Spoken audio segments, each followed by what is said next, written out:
Anong ginagawa mo dito, Eric? May usapan kami ni Ashley na magkita dito, bakit? Ang galing mo naman. Paano mo nalaman na may usapan din kami dito ni Ashley? May usapan nga kami ngayon eh. Huwag na nga kayong magtalo, parehas ko kayong pinapunta dito. Paupo muna tayo at mag-usap.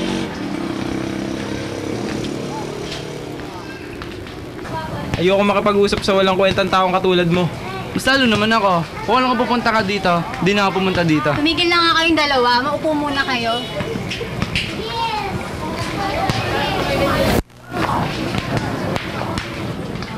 Tumigil na nga kayong dalawa.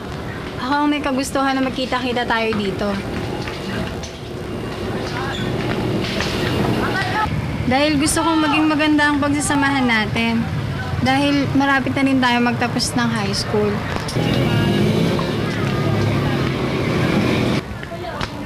Alex, magagawa mo bang magpatawad si Eric para sa akin?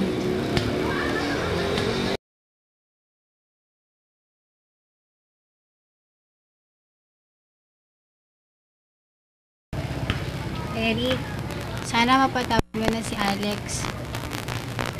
Sige Ashley, gagawin ko to para sa'yo. Pasensya na Alex kung ano man yung mga alitan na nangyari sa atin. Alam mo namang hindi ako madali magpatawad, Eric. Pero para kay Ashley, gagawin ko yon. Pasensya na Alex kung ano man yung mga nangyari sa atin.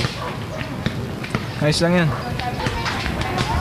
Salamat sa inyong dalawa. Gusto ko talagang magkasundo kayo kasi kayo yung mga kaibigan ko.